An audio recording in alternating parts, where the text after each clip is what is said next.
In the beginning, God created heaven and the earth. The earth was without form, so there is no way the earth is round, but it was void. It was dark.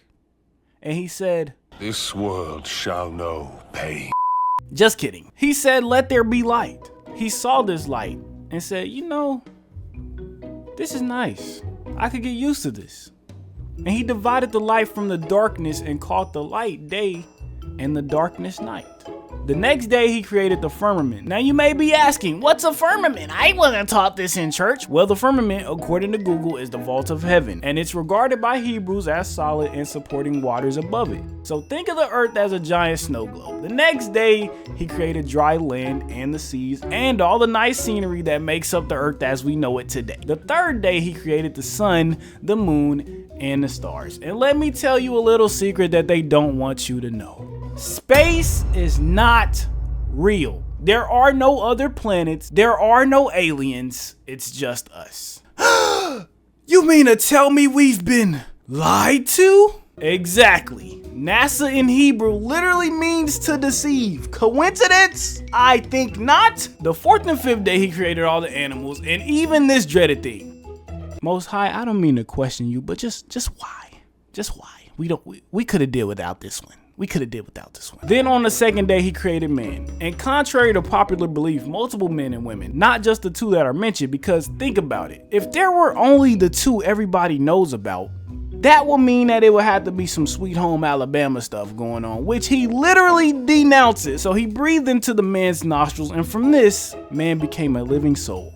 He gave them dominion over all the animals of the earth and said, "Be fruitful and multiply." The seventh day he rested. He sanctified this day also as a day of rest for all. I'll get into this later when we cover the Israelites. Now think of the most beautiful garden you've ever seen. Now multiply that by a gazillion and you'll have the Garden of Eden. The trees in the garden represent the different nations of people, and also the garden features 4 rivers, the tree of good and evil in the middle, and the tree of life. In this garden he placed the first men, aka the people he chose to serve him. This man was known as Adam or Adam. And the Most High thought, you're low-key lonely. Let me just put you to sleep. I'll take one of those and a little bit of this. And he made the first woman he chose to serve him named Eve. And Eve was Adam's wife. He tasked them with tending to the garden and he gave them one rule. One gigantic rule. Hey Adam, could you do me one teeny tiny favor? Of course, anything, Father. Not even maybe. Just don't eat from this one tree right here in the middle. Yes. Please, my child. It's my only rule. Please, just don't eat from that one tree. Yes. And make sure your wife doesn't eat from it neither. Because if y'all do eat from that tree, you're going to die. Yes. Now one day a serpent, being the sly talking manipulator he is, came walking about to Eve and asked her, "Hey, have you eaten from the tree of knowledge?" No. If I eat from there, I shall die. What? No, you won't die. Actually, it'll make you better. You'll gain knowledge, and it'll make you like God. Don't you want to be like God? Let me go get Adam. So her and Adam ate from the tree of knowledge. They shortly realized they were naked and sewed leaves together to make coverings. They heard the voice of the Lord coming into the garden and they hid themselves from him. He called out to Adam. Adam, where are you? Oh, hey. Why are you hiding? Me and Eve, we just thought it'd be fun to play a little game of hide and seek. Why were you really hiding? Well, you see, because we're naked? Who told you were naked? I told you not to eat of that tree and y'all ate of the tree anyway. I tried to make life enjoyable for y'all. Now y'all about to be out here paying bills. No, even worse, y'all about to be out here making podcasts and speak about how much y'all hate each other. Oh no. Y'all are about to have to listen to Sexy Red. No, what is he even talking about? And what is a sexy red? Father, if I may add, Eve gave it to me. The Most High asked Eve why did she eat from the tree, and she says the serpent tricked her. God then curses the serpent. He curses the serpent to be in a lower position for the rest of his life. He also curses Eve to conceive sorrowfully. That's why it's painful when women have children. Shout out to the women. And he also says that her desire shall be to thy husband and he shall rule over thee. The Lord also cursed Adam because he let his wife lead him to sin against the Most High. He cursed Adam to sorrowfully eat from the ground. He cursed the ground, and this is how thorns and thistles came about. The Lord then made them a covering and banishes them from the garden so that they couldn't take from the tree of life. And to guard the garden and trees thereof, he placed cherubims, aka angels, in the garden, and a flaming sword to guard the tree of life. Now, after Adam and Eve were banished from the garden, they had 2 sons named Cain and Abel, and I'm gonna have to tell you about them next time.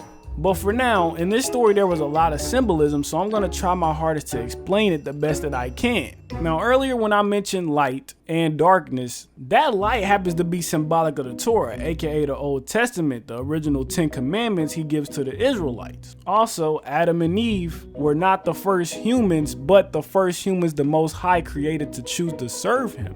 Now let's get into the serpent. The serpent was not an actual snake. He is what we like to call in today's slang a snake, aka a slimy, grimy, not so great person. The serpent was an embodiment of the enemy, slick with the tongue, easily able to manipulate somebody into getting or doing something that they would want.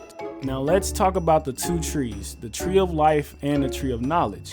The tree of life is also symbolic of the scriptures and the Torah. Reason being, the scriptures are the only way to be able to gain everlasting life.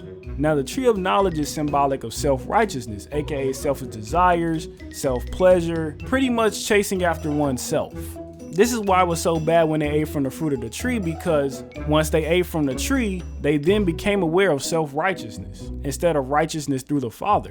And this also takes me into another symbol, which is the fruit. Adam and Eve didn't eat physical fruit. The fruit was symbolic of spirit. They ate from the spirit of the tree of knowledge, which then they gained the knowledge of self-righteousness and worldly desires. So basically the serpent taught them witchcraft. Also, when Adam and Eve realized that they were naked, it wasn't just a physical nakedness, it was also a spiritual nakedness. They realized that they were without the covering of the Most High since they disobeyed him. So with that is why they hid from him when he came into the garden. And that's all I have. I don't expect you to take my word for it. I actually want you to go and read the story for yourself. So with that being said, I want you guys to go read Genesis and come back to the comments and let me know what you think. Also, this is a new video I'm trying out. Hopefully y'all like it. Honestly, I don't even know what to call these. So, help me come up with a name for the series right here. I kind of wanted to I kind of wanted to come out here and speak the truth, you know what I'm saying? Because it's not a lot of people doing that. So I wanted to come out here and actually enlighten the youth. I wanted to come out here and enlighten the youth, man, you know what I'm saying? So hopefully y'all like these type of videos. I plan on doing some more. We coming with the story of Cain and Abel next. Then we gonna get into Noah and the ark, And yeah, with that being said, leave a like, subscribe, shalom, family.